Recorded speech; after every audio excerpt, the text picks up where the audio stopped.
तो हम लोग अभी इंडियन कॉन्ट्रैक्ट एक्ट में essential elements of valid contract तक कवर कर चुके थे।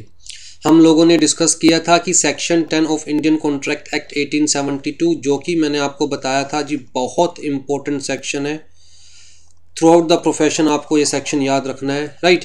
तो इस सेक्शन ने हमें बताया essential elements of a valid contract, essential elements of a valid contract. ठीक, सेक्शन 10 ने हमें क्या कहा, कहता है जी ऑल एग्रीमेंट्स आर कॉन्ट्रैक्ट्स। कौन से एग्रीमेंट्स कॉन्ट्रैक्ट्स हैं?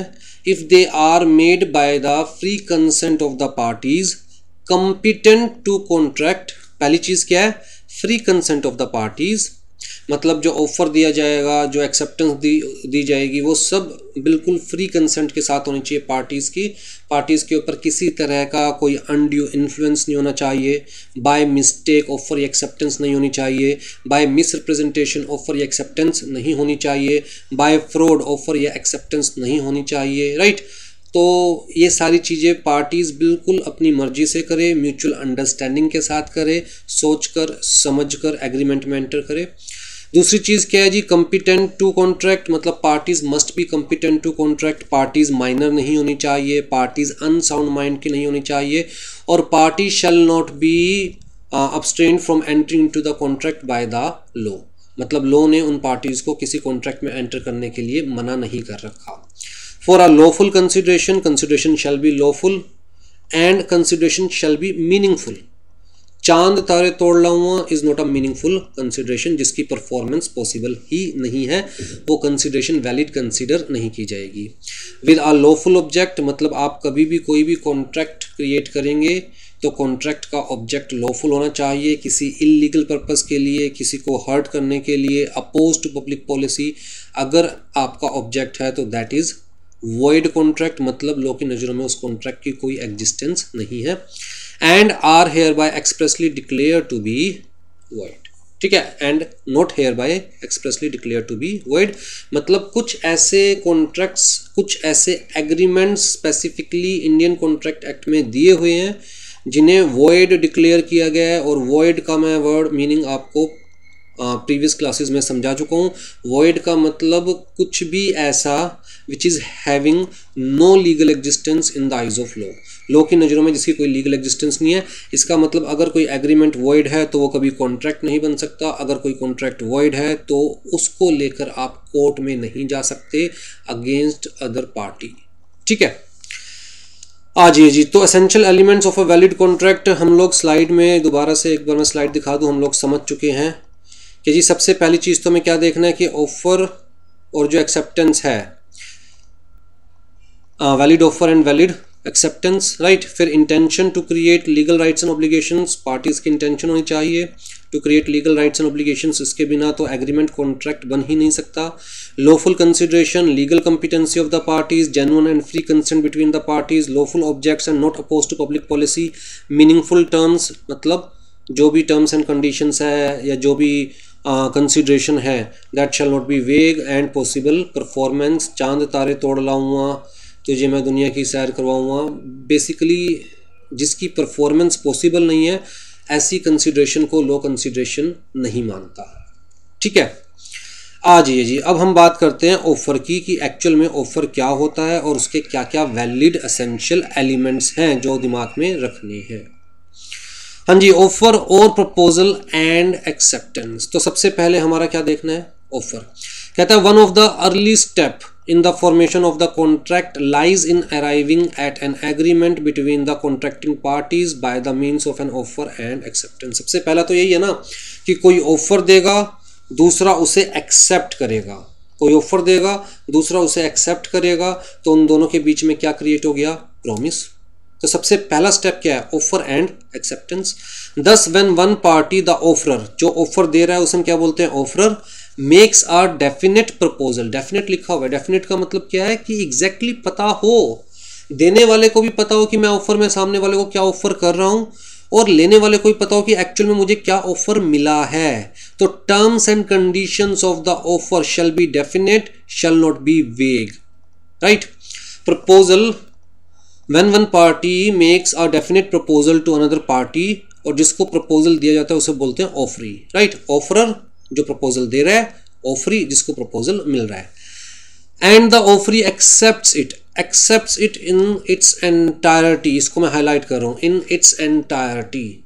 इसका मतलब क्या है, कहता है ऑफरी को जो ऑफर मिला है वो उसे एज इट इज, ऑफर को एज इट इज, दोबारा रिपीट करूं, ऑफर को एज इट इज एक्सेप्ट करे। अगर वो ऑफर को एज इट इज एक्सेप्ट नहीं कर रहा है तो इसका मतलब उसने ऑफर एक्सेप्ट नहीं किया, उसने रिजेक्ट कर दिया। ठीक है, जैसे बड़ा सिंपल सा एग्जांपल देता हूं, मान के चलते हैं मिस्टर ए मिस्टर बी को ऑफर दे रहे हैं। क्या ऑफर दे रहे हैं कि मिस्टर ए अपनी बाइक 20,000 रुपीज में सेल करने के लिए तैयार है। ठीक है, तो ऑफर दी मिस्टर बी को, मिस्टर बी ने ऑफर एक्सेप्ट करी बट विद द कंडीशन कि वो 20,000 पे नहीं करेंगे। Mister B is ready to buy the bike for 19,000। तो इन्होंने एक्सेप्टेंस दी, but this acceptance is conditional acceptance. Conditional acceptance मतलब क्या हुआ, मिस्टर बी ने offer as it is accept नहीं करी। जो चीज इंपॉर्टेंट होती है ना, मैं उस पर टाइम लेता हूं और स्पेसिफिकली लिखता हूं टाइम लेने के लिए, ताकि वो आपके दिमाग में बैठ जाए, जो चीज एमसीक्यू के पॉइंट ऑफ व्यू से इंपॉर्टेंट होती है। Mister B has not accepted offer, मैं वर्ड हाईलाइट कर रहा हूं, एज इट इज, जैसा ऑफर था वैसा का वैसा एक्सेप्ट नहीं किया, बल्कि इन्होंने कंडीशनल एक्सेप्टेंस दी। तो मान के चला जाएगा, यहां से ये मान के चला जाएगा, it means mister B has rejected the offer. तो conditional acceptance is basically rejection of the offer. ठीक है, तो ये मान के चला जाएगा कि मिस्टर बी ने उस ऑफर को रिजेक्ट कर दिया। Mister B has given new offer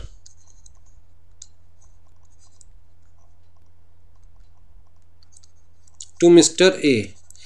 अब ये मान के चला जा रहा है कि एक्चुअल में मिस्टर बी ने मिस्टर ए को ऑफर दिया है, एक्चुअल में मिस्टर बी ने मिस्टर ए को ऑफर दिया है कि मिस्टर बी मिस्टर ए की बाइक 19,000 में परचेज करने के लिए तैयार हैं।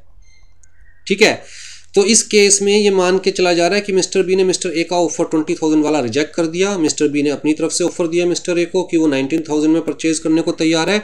Now it depends upon mister A whether he will accept the offer और नॉट। और मिस्टर ए क्या हो गया यहाँ, ऑफरी। अब उनके हाथ में है कि whether he will accept the offer और नॉट। तो जी इस टाइप के केस को क्या बोला जाता है, काउंटर ऑफर। काउंटर ऑफर, इस टाइप के केस को क्या बोला जाता है, काउंटर ऑफर। मतलब मिस्टर बी ने मिस्टर ए को काउंटर ऑफर दे दिया, तो मिस्टर ए के हाथ में उसे एक्सेप्ट करे या ना करे। राइट, तो जी offer shall be accepted by the offeree as it is in its entirety and without any qualification, बिना इफ बट किंतु परंतु लगाए।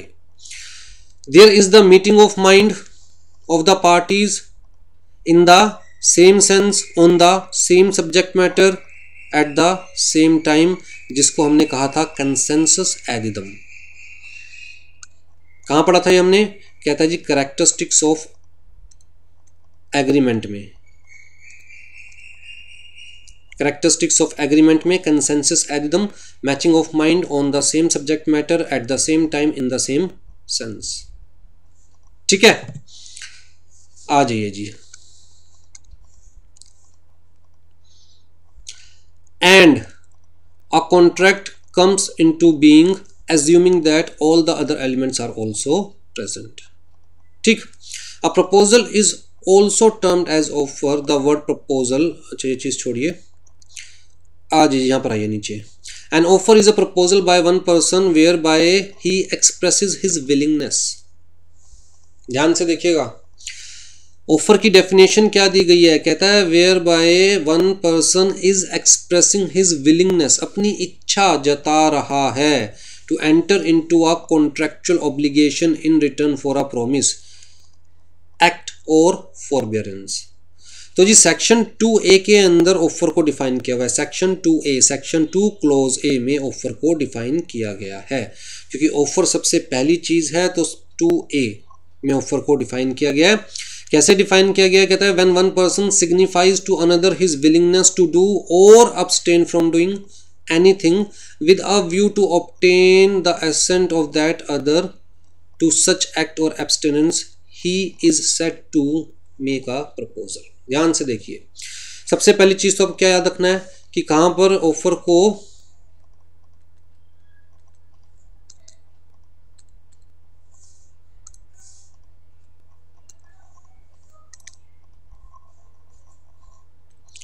मैं एक्चुअली नेक्स्ट पेज लेना चाह रहा हूं।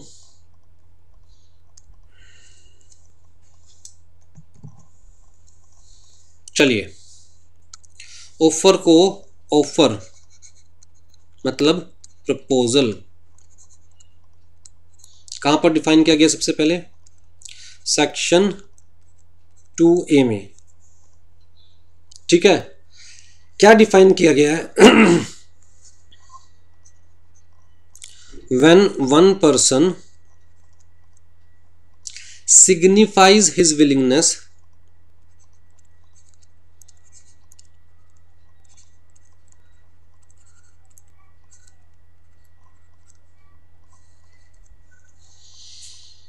मतलब क्या हुआ?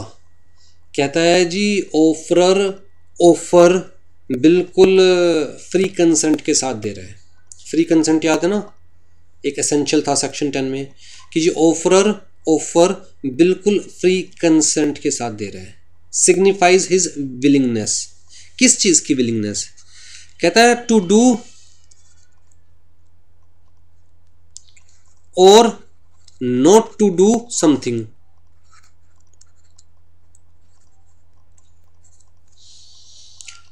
तो जी ऑफरर दूसरे बंदे को कह रहा है कि मैं आपके लिए कुछ करना चाहता हूं या कुछ नहीं करना चाहता। तो जी सामने वाले के लिए कुछ करना भी ऑफर है और कुछ ना करना भी ऑफर है। कुछ ना करना भी ऑफर है। कैसे? मैं कह रहा हूं जी मैं सामने वाले को ऑफर दे रहा हूं कि मैं अपनी बाइक उसे 20,000 रुपये में सेल करना चाहता हूं, देना चाहता हूं। तो टू डू मतलब I am ready to sell my bike.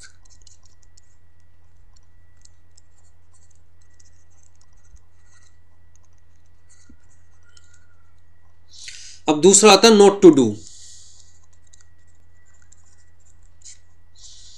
मतलब मैं सामने वाले के लिए कुछ नहीं कर रहा, उस चीज का भी एहसान दिखा रहा हूं कि मैं आपको ऑफर दे रहा हूं कि मैं नहीं करूंगा। कैसे? कहता है जी दो दोस्त थे ए और बी, ठीक है, दोनों की दुकानें बिल्कुल साथ साथ थी। अब जी ए बहुत मेहनती था, इसने अपनी दुकान शुरू करी किस चीज की? स्वीट्स की, मिठाइयों की। बहुत मेहनत करी, नाम कमाया, गुडविल बनाई और बहुत सारे कस्टमर्स स्पेसिफिकली अब एक ही दुकान पर आने लग गए, ठीक है। बहुत सारे कस्टमर्स एक ही दुकान पर आने लग गए, नाम से मिठाई बिकनी शुरू हो गई। अब जी बी ने सोचा इतने सारे कस्टमर्स इसकी दुकान पर आ रहे हैं, एक तरह से मार्केट क्रिएट हो गई है स्वीट्स की यहाँ पर, क्यों ना मैं अपनी दुकान पर भी स्वीट्स सेल करना शुरू कर दूं। बैठे बिठाए कुछ कस्टमर्स तो मेरे पास भी आएंगे, राइट। तो जी बी ने ए को कहा यार मैं भी सोच रहा हूँ दुकान खोलने के लिए।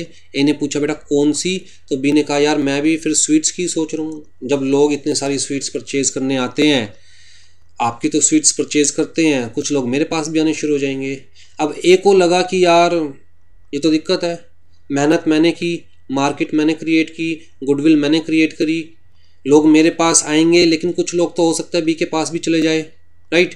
तो यार ये तो सीधा सीधा मेरे बिजनेस के लिए नेगेटिव पॉइंट हो जाएगा। तो ए ने बी को कहा कि यार आप किसी और चीज की दुकान खोल लो। अब बी के दिमाग में एक बात आई, बी ने कहा ठीक है मैं स्वीट्स की दुकान नहीं खोलूंगा, नॉट टू डू, नहीं करूंगा, मैं स्वीट्स की दुकान नहीं खोलूंगा अगर आप मुझे 10,000 रुपीज़ पर मंथ देते रहे तो।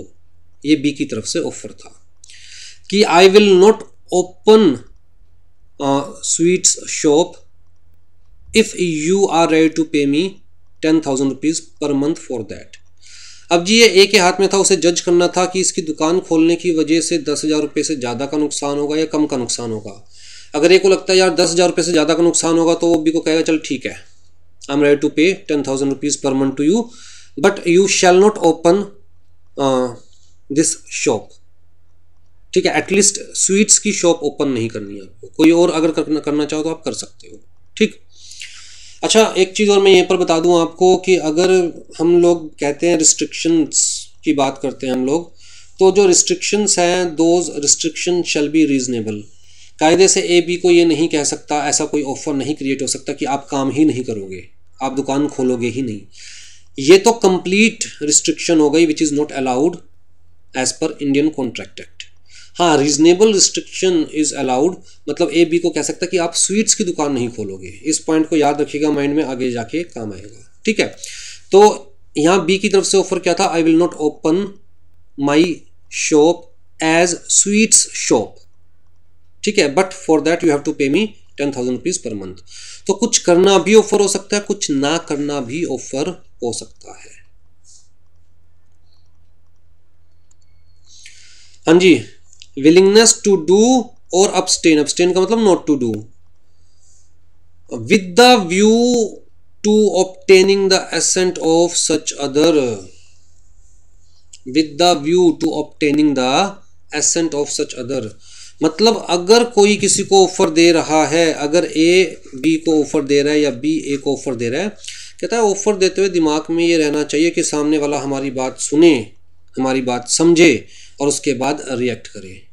अगर मेरी इंटेंशन ऐसी नहीं है तो इसका मतलब मैं ऑफर नहीं दे रहा हूँ, I am simply giving a mayor statement, I am simply issuing a mayor statement, right.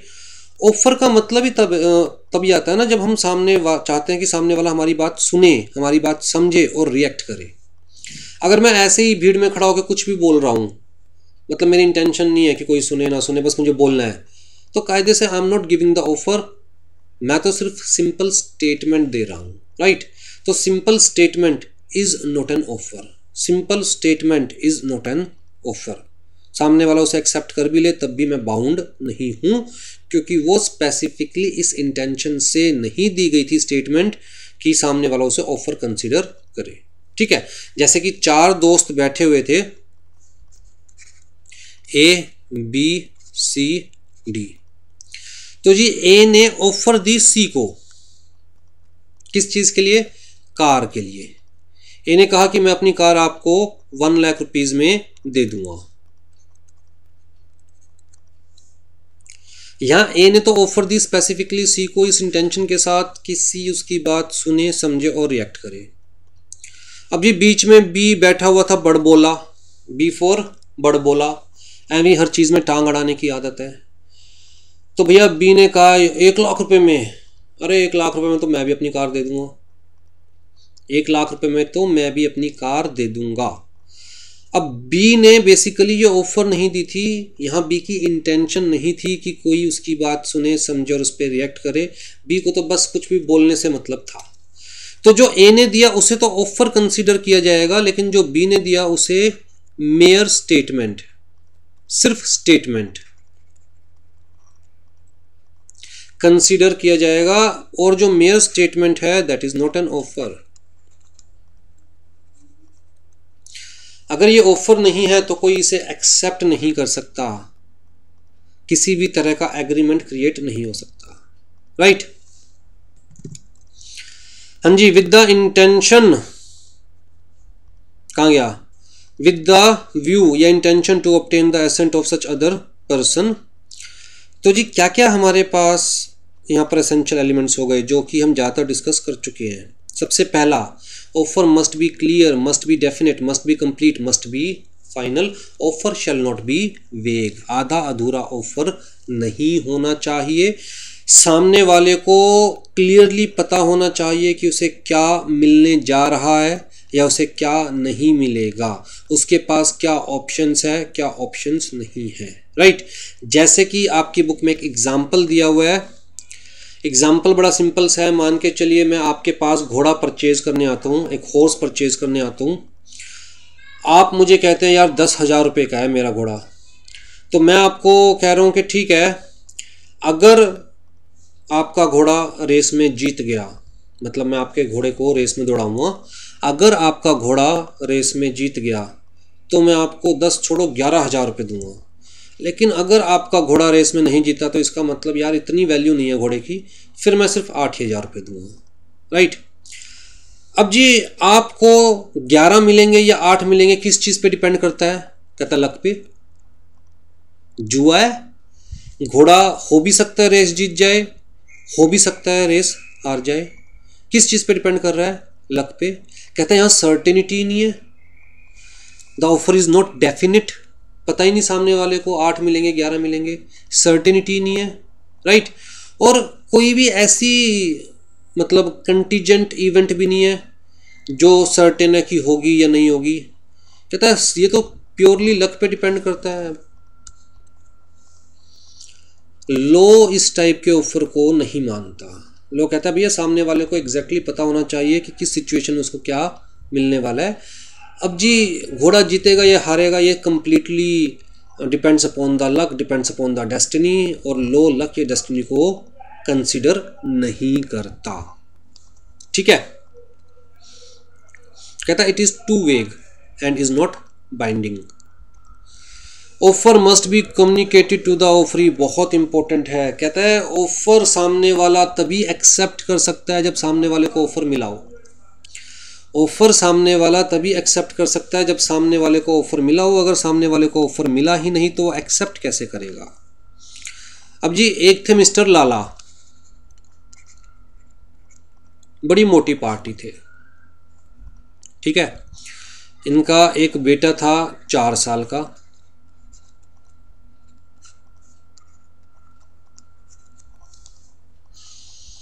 अब जी सुबह से बेटा गायब, पता ही नहीं किसी को कि है कहां। तो जी मिस्टर लाला ने एक ऑफर निकाला कि जो भी मेरे बेटे को ढूंढ के लाएगा मैं उसे 1,000 रुपये का कैश इनाम दूंगा, कैश प्राइज, नकद 1,000 रुपये, ठीक है। ये मिस्टर लाला की तरफ से ऑफर। अब जी शाम को इवनिंग में जो मिस्टर लाला का सर्वेंट था वो भाई साहब छत से उतरते हैं नीचे, और इनके साथ वो बेटा भी होता है। वो छत से नीचे उतरते हैं और इनके साथ मिस्टर लाला का बेटा भी होता है। बेसिकली हुआ नहीं था वो बेटा, वो सर्वेंट के साथ ऊपर खेल रहा था। सर्वेंट खाने पीने का सामान ऊपर ही ले गया था, वहीं पर ही उसको खिला पिला रहा था, खेल रहा था, वहीं पर ही सुला दिया। शाम को जब वो उठा तो सर्वेंट उसे लेकर नीचे आया, ठीक है। अब जी जब सर्वेंट नीचे लेकर आया, मिस्टर लाला को बताया, तो सर्वेंट को किसी ने कहा कि यार मिस्टर लाला ने तो ऑफर दी थी कि जो मेरे बेटे को ढूंढ के लाएगा उसे 1,000 रुपये का इनाम मिलेगा, और तू मिस्टर लाला के बेटे को लेके आया है तो 1,000 रुपये का इनाम तुझे मिलना चाहिए। तो जी सर्वेंट भागा भागा मिस्टर लाला के पास गया कि जी मेरा इनाम दो 1,000 रुपये का। तो इन भाई साहब ने एक तो खिंचा के थप्पड़ रखा उसके कि बिना बताए बच्चे को पूरे दिन से तू ऊपर लेके बैठा हुआ है छत पर,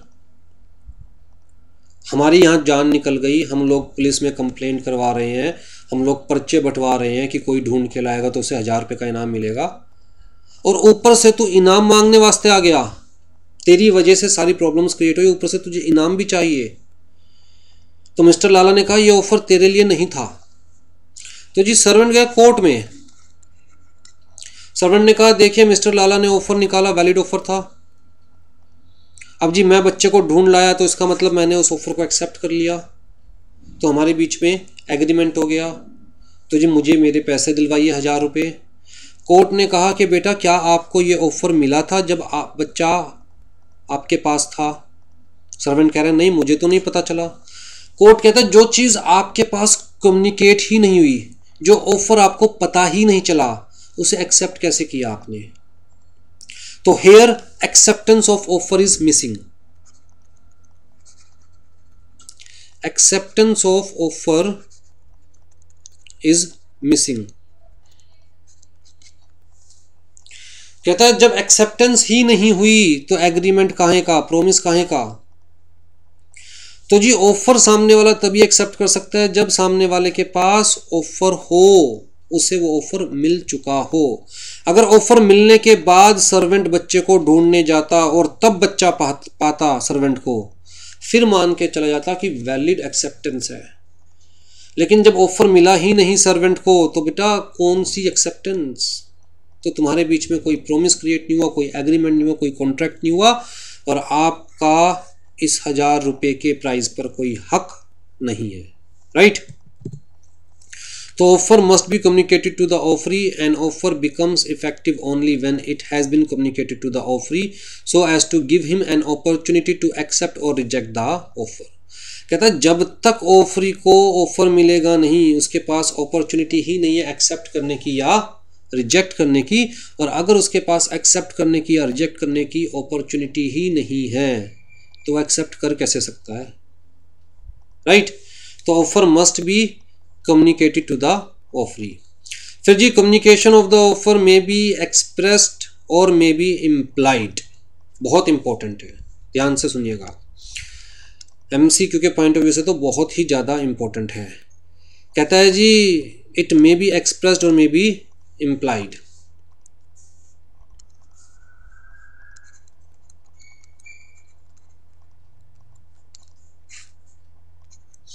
सॉरी एक्सेप्टेंस नहीं, ऑफर। अभी एक्सेप्टेंस तो बाद में आएगा।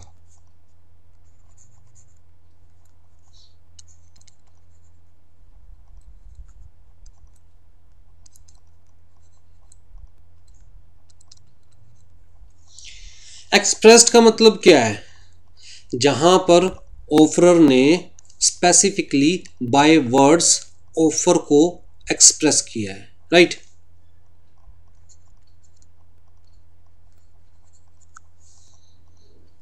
एक्सप्रेस्ड बाय वर्ड्स, ठीक है। ये जो वर्ड्स हैं, कहता है जी may be oral may be written.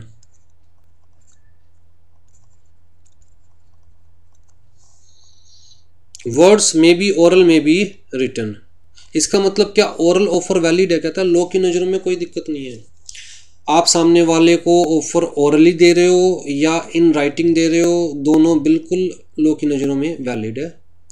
हाँ, ओरल ऑफर के केस में वो अलग बात है कि आपको कोर्ट में प्रूव करना मुश्किल हो जाता है कि ऑफर आपने दिया था और क्या ऑफर दिया था, लेकिन अगर आप प्रूव कर देते हो तो वो ऑफर बिल्कुल वैलिड है, ओरल ऑफर भी बिल्कुल वैलिड है।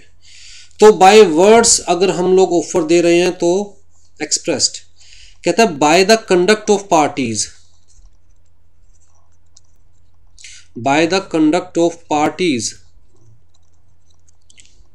अगर ऑफर दिया जा रहा है तो that is implied, means by act.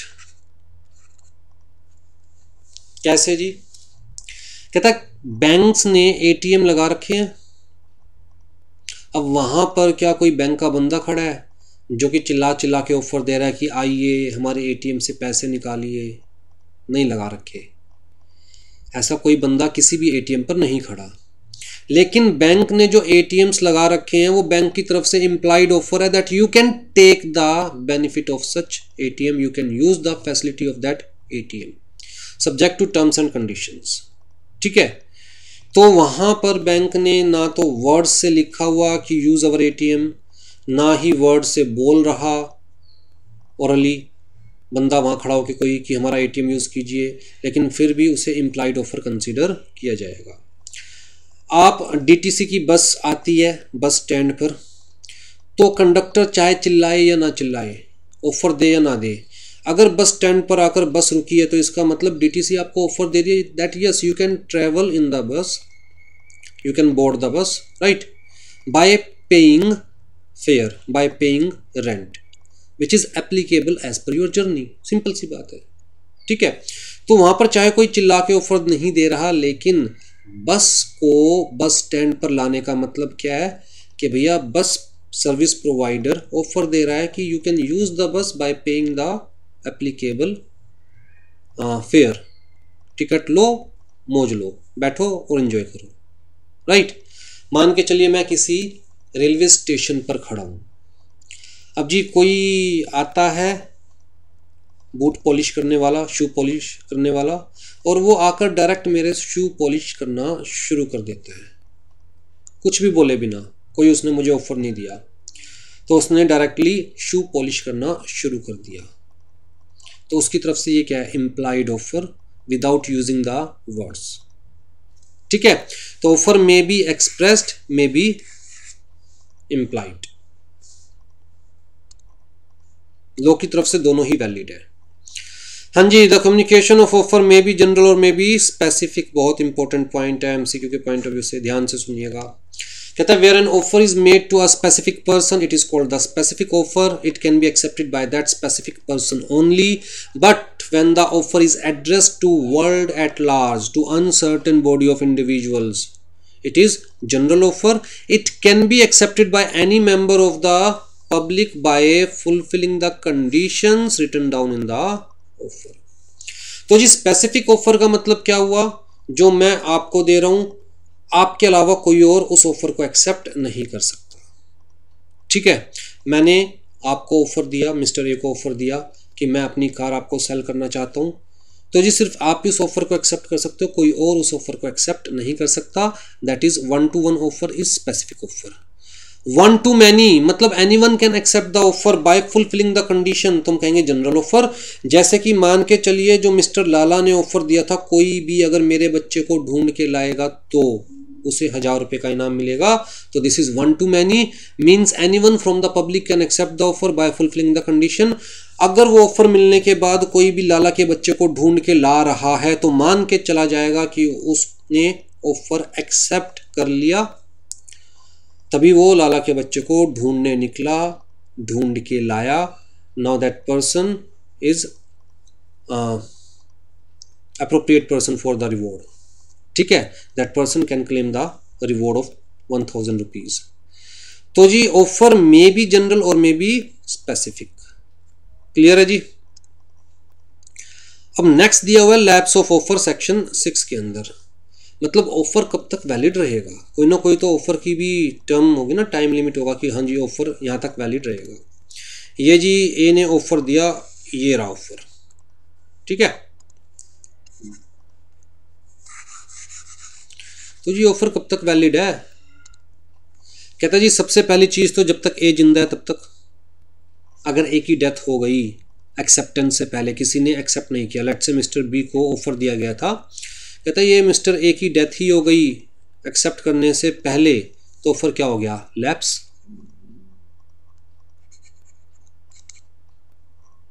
Lapse का मतलब खत्म हो गया, ठीक है। अगर मान के चलो जिसको ऑफर दिया गया था उसकी डेथ हो गई, तो ऑफर क्या हो गया, लैप्स। तो जी ऑफरर या ऑफरी की डेथ हो जाती है बिफोर द एक्सेप्टेंस, तो भैया ऑफर क्या हो गया, लैप्स। अगर ऑफर में कोई स्पेसिफिक टाइम दिया हुआ था कि you can accept the offer within 4 days, कोई स्पेसिफिक टाइम दिया हुआ था, वो टाइम खत्म हो गया, तो ऑफर क्या हो गया, लैप्स, राइट। अगर मान के चलिए ऑफर वॉइड हो गया due to change in some government policy, some regulations, तो ऑफर क्या हो गया, लैप्स, खत्म। मान के चलिए ए ने बी को कहा कि मैं आपको 30,000 पर ग्राम सोना देने के लिए तैयार हूँ, पर 10 ग्राम पर तोला, 30,000 पर 10 ग्राम सोना देने के लिए तैयार हूँ, ठीक है। और ऑफर एक्सेप्ट करने से पहले, इससे पहले कि बी ऑफर एक्सेप्ट करता, गवर्नमेंट ने पॉलिसी ला दी कि private sale of gold is not allowed, no one can sell the gold privately, सिर्फ गवर्नमेंट ही गोल्ड सेल कर सकती है। तो ये ऑफर क्या हो गया, वॉइड हो गया, लोगों की नज़रों में अब इस ऑफर की कोई वैलिडिटी नहीं है, तो ऑफर क्या हो गया, लैप्स हो गया, ठीक है। अगर बी ने स्पेसिफिकली ऑफर को रिजेक्ट कर दिया एक बार, तो ऑफर क्या हो गया, लैप्स हो गया। बी ने अगर काउंटर ऑफर दे दिया, हमने ऊपर पढ़ा ना काउंटर ऑफर के बारे में, कि एज इट इज एक्सेप्ट नहीं किया, अपनी तरफ से कुछ टर्म्स एंड कंडीशंस लगा के दे दी, तो कहता है काउंटर ऑफर की केस में ऑफर क्या हो गया, लैप्स हो गया। तो वही सारी चीज़ें यहाँ पर बताई हुई है। कहता है if it is not accepted within the time specified. अच्छा कमाल की बात देखिए, जब हम बात कर रहे हैं कॉन्ट्रैक्ट एक्ट की, जो कि लगभग हर तरह के कॉन्ट्रैक्ट से डील करता है, जो कि हर तरह के कॉन्ट्रैक्ट का बेसिक फाउंडेशन, बेसिक स्ट्रक्चर बता रहा है, और दुनिया में हज़ारों तरह के कॉन्ट्रैक्ट्स हो सकते हैं, तो क्या ये पॉसिबल है कि हर कॉन्ट्रैक्ट के केस में रीजनेबल टाइम डिफाइन किया जाए? The answer is no. तो कॉन्ट्रैक्ट एक्ट के अंदर कोई भी रीजनेबल टाइम डिफाइन नहीं किया हुआ। या तो पार्टी खुद बताए कि जी 4 दिन के अंदर, 5 दिन के अंदर ऑफर एक्सेप्ट करना पड़ेगा, otherwise offer will be lapsed, या फिर लोग कह रहे हैं कि it must be accepted within the reasonable time. But what is the reasonable time? कहता है it is not defined in contract act. तो जी क्या होगा reasonable time? As per the court, depending upon case to case. हर case में court decide करेगी कि क्या टाइम रीजनेबल था या नहीं था। जैसे एक केस में मैंने एक कंपनी के शेयर्स के लिए अप्लाई किया, कंपनी ने 6 मंथ्स के बाद मुझे अलॉट किया शेयर। तो मैं कोर्ट में गया, मैंने कहा भैया अब मैं क्या करूँ इन शेयर्स का? शेयर्स के रेट डेली बेसिस पर चेंज होते हैं, कोई टाइम पीरियड होना चाहिए कि हाँ 5 दिन में, 7 दिन में, 10 दिन में कंपनी मुझे अलॉट करे। 6 महीने बाद अगर कंपनी मुझे अलॉट करे तो मैं क्या करूँ इन शेयर्स का? तो कोर्ट ने कहा कि यस 6 मंथ्स को हम इस केस में रीजनेबल टाइम कंसिडर नहीं किया जा कर सकते। तो जो मैंने ऑफर दिया था कंपनी को, माना गया कि वो लैप्स हो चुका है और कंपनी अब मुझे अलॉट नहीं कर सकती, company can not accept that offer. ठीक है, तो reasonable time depends upon case to case. तो if the offer is not accepted within the time specified by the offerer और within the reasonable time, ठीक है जी, तो offer shall be lapsed. If it is not accepted in the mode prescribed, जिस mode में सामने वाले ने कहा था कि आपको एक्सेप्ट करना पड़ेगा, अगर उस मोड में मैंने एक्सेप्ट नहीं किया तो वो ऑफर, मतलब वो प्रॉपर एक्सेप्टेंस कंसीडर नहीं की जाएगी और मान के चला जाएगा ऑफर इज लैप्स्ड।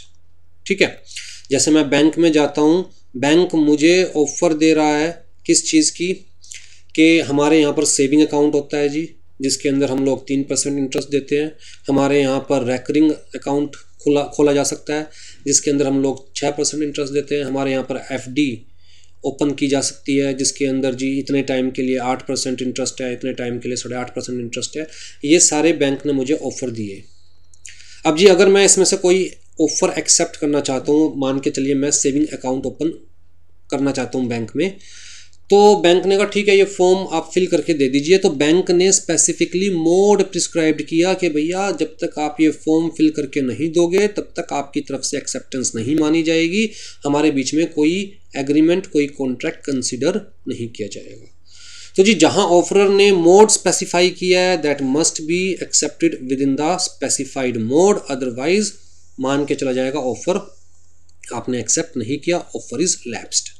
ठीक है, अगर कोई मोड स्पेसिफाई नहीं किया हुआ तो with using some reasonable manner, within some reasonable manner, right. तो जी मान के चलते हैं, केस बताता हूं मैं आपको। 2 दोस्त थे, आलू का चालू, दोनों थे भी आलू ही, तो इसलिए इनका नाम मैं वैसे ही बता रहा हूँ, आलू का चालू। 2 दोस्त थे, ठीक है, पुरानी दिल्ली में रहते थे, दिल्ली 6। और आपको पता है पुरानी दिल्ली में तो जो गली है वो छोटी छोटी सी गली है, 4-4 फुट की, और घर बने हुए हैं गलियों के दोनों तरफ। ठीक है, अब जी यहाँ पर आलू था अपनी छत पर, यहाँ पर कचालू था अपनी छत पर, दोनों पतंग उड़ा रहे थे। तो दोनों के बीच में एक ऑफर और एक्सेप्टेंस हुई। क्या? आलू ने ऑफर दी कि अगर मैंने तेरी पतंग काट दी तो घर मेरे नाम, तेरा घर मेरे नाम। अच्छा, कचालू ने क्या किया, पुरानी दिल्ली का केस बता रहा हूँ मैं, वहाँ पर कबूतर उड़ाने का बड़ा शौक है लोगों को। तो कचालू ने क्या किया, अपनी एक्सेप्टेंस कबूतर उड़ा के दी, ना हाँ बोला ना बोला, कबूतर उड़ा दिया और अपनी एक्सेप्टेंस कबूतर उड़ा के दी। ठीक है, अब जी आलू जीत गया, कचालू ने अपना घर देने से मना कर दिया, तो आलू कोर्ट में गया कि हमारे बीच में ये एग्रीमेंट हुआ था।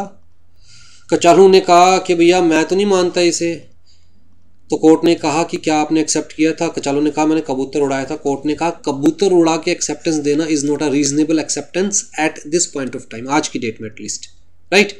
होता होगा राजाओं महाराजाओं के टाइम में, बट इस पॉइंट ऑफ टाइम पे कबूतर उड़ाकर एक्सेप्टेंस देना कंसिडर नहीं किया जाएगा। इसका मतलब केन एक्सेप्टेंस नहीं दी थी, इसका मतलब कोई एग्रीमेंट आपस में क्रिएट नहीं हुआ, ठीक है जी।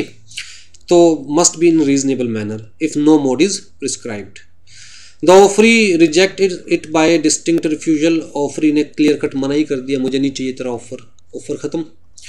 एक बार मना कर दिया दोबारा एक्सेप्ट नहीं कर सकता जब तक सामने वाला दोबारा ऑफर ना दे, याद रखना। एक बार ऑफरी ने मना कर दिया तो जब तक सामने वाला दोबारा ऑफर ना दे एक्सेप्ट नहीं किया जा सकता। एक बार मना कर दिया मतलब खत्म ऑफर। हाँ जी, आइदर द ऑफरर और the offeree dies before the acceptance. कहता है acceptor fails to fulfil a condition precedent to an acceptance. जैसे मान के चलिए कि मिस्टर ए ने अपने बेटे को कहा कि अगर आप CS फाउंडेशन या फिर ये एग्जीक्यूटिव एंट्रेंस टेस्ट एक बारी में क्लियर कर लेंगे तो मैं आपको बाइक दिलाऊंगा। अगर वो क्लियर ही नहीं कर पाया तो ऑफर ख़त्म हो गया ऑलरेडी, राइट, लैप्स हो गया। हाँ जी, काउंटर ऑफर के बारे में मैं आपको बता चुका हूँ। आ जाइए जी, revocation of offer by the offeror. मतलब अब हम बात कर रहे हैं कि ऑफरर अपना ऑफर कब वापस ले सकता है। ऑफरर अपना ऑफर कब तक वापस ले सकता है। लैप्स होना एक अलग चीज़ है। लैप्स का मतलब बाय लॉ वो ऑफर ख़त्म हो गया, सामने वाला एक्सेप्ट नहीं कर सकता। रिवोकेशन का मतलब ए ने जो ऑफर दिया है वो ऑफर कब तक वापस ले सकता है।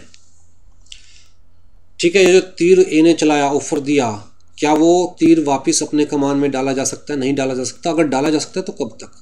कहता जी पहली चीज़ तो याद रखो, अगर सामने वाले ने एक्सेप्ट कर लिया फिर ऑफर वापस नहीं लिया जा सकता। फिर तो क्या हो गया? कहता एक्सेप्टेंस हो गई तो एग्रीमेंट बन गया, फिर ए के हाथ में नहीं है कि वो अपना ऑफर वापस ले ले। तो पहली चीज़ तो सामने वाले के एक्सेप्ट करने से पहले अपना ऑफर वापस लिया जा सकता है, ठीक है। तो an offer may be revoked by the offeror at any time before the acceptance, ठीक। Revocation must be communicated to the offeree, तो रिवोकेशन भी ऑफरी को कम्युनिकेट होनी चाहिए कि भैया मैंने अपना ऑफर वापस ले लिया, right. As it does not take effect until it is actually communicated to the offeree, before its actual communication the offeree may accept the offer and create a binding contract. तो ऐसा नहीं है मन में सोच के बैठ गया कि मैंने तो अपना ऑफर वापस ले लिया। अगर आप ऑफर सामने वाले को कम्युनिकेट कर रहे हैं तो रिवोकेशन भी सामने वाले को कम्युनिकेट करेंगे। अगर सामने वाले को आपने रिवोकेशन कम्युनिकेट नहीं किया तो सामने वाले के लिए ऑफर ओपन है, वो चाहे तो एक्सेप्ट कर सकता है, ठीक है।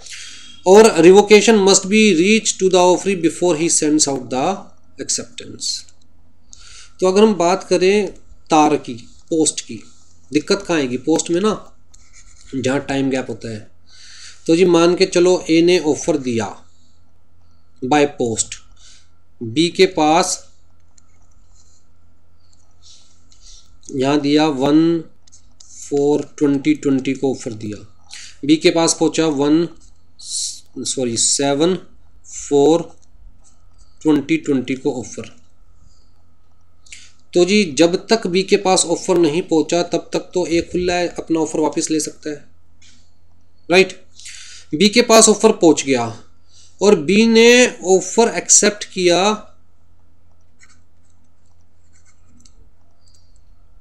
कहता है जी 14/4/2020 को। कैसे एक्सेप्ट किया? By post. कहता है जी ये एक्सेप्टेंस से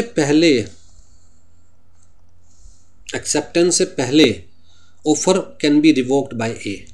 एक बार बी ने एक्सेप्ट कर लिया और पोस्ट डाल दी, पोस्ट मेल कर दी, फिर ए के हाथ में कुछ नहीं है। तो जी ये एक्सेप्टेंस से पहले ए अपना ऑफर रिवोक कर सकता है। कंडीशन ये है कि ए बी को इन्फॉर्म कर दे कि जी मैंने अपना ऑफर रिवोक कर लिया। अगर बी को ये नहीं पता कि ए ने अपना ऑफर रिवोक कर लिया तो बी के लिए ऑफर अभी भी ओपन है, ठीक है। An offer to keep open for specific time is not binding unless it is supported by a consideration. बहुत इंपॉर्टेंट पॉइंट है, हाईलाइट कर रहा हूं.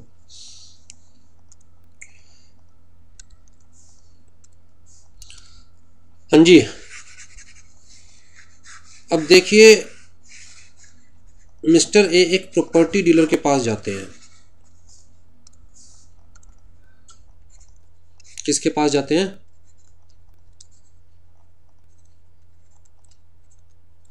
प्रॉपर्टी डीलर के पास. घर खरीदना था मिस्टर ए को. प्रॉपर्टी डीलर ने इनको, भाई साहब को, एक घर दिखाया, सपनों का महल. लग कुटिया रिया पर सपनों का महल है. ठीक है, कितने का दिखाया? कहता जी 1 करोड़ रुपए का. मिस्टर ए ने कहा प्रॉपर्टी डीलर को, यार 2-3 दिन सोचने का टाइम दीजिए, मैं आपको 3 दिन में अपना डिसीजन कम्युनिकेट कर दूंगा.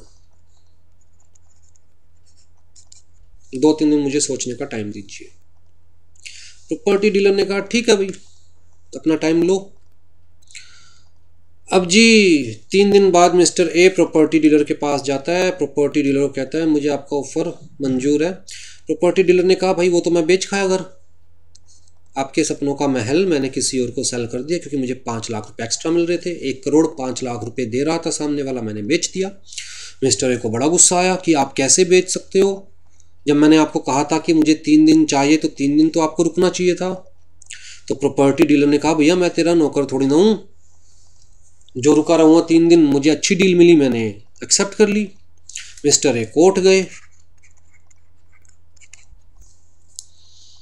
कि जी मुझे प्रॉपर्टी डीलर से आज की डेट में 1 करोड़ 5 लाख का वो घर है, तो मुझे प्रॉपर्टी डीलर से 5 लाख का क्लेम दिलाइए.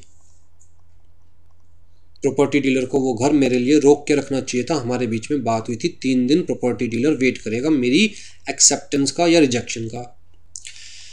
कोर्ट ने कहा देखिए जी यहां पर ना 2 अलग अलग सिनेरियो है.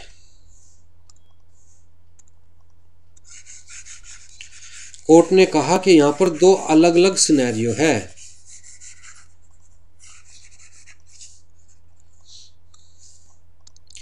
एक है ऑफर बाय प्रॉपर्टी डीलर. किसको? मिस्टर ए को. ऑफर किस चीज का? Offer for home. कितने का? 1 करोड़ रुपए का. ठीक है.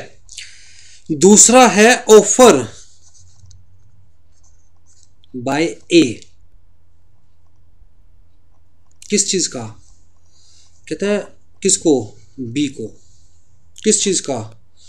कहता है जी टाइम का, कि जी मुझे आप ये घर, बी को प्रॉपर्टी डीलर है यहाँ पर, आप ये घर 3 दिन तक रोक के रखोगे.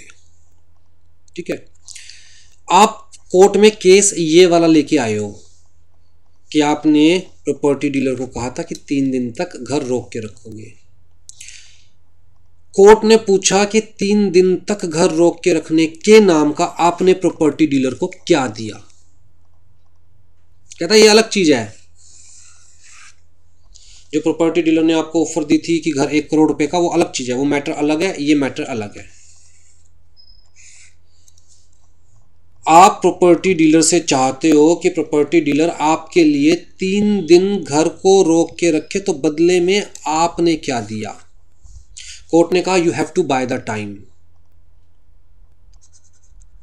Mister A has to buy time.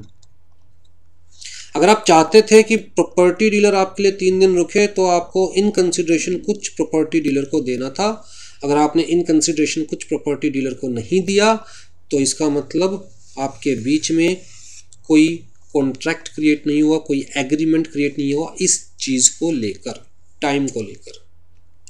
तो if you need specific time you must pay special consideration. तो an offer to keep open for specific time, for specified time is not binding unless it is supported by a consideration.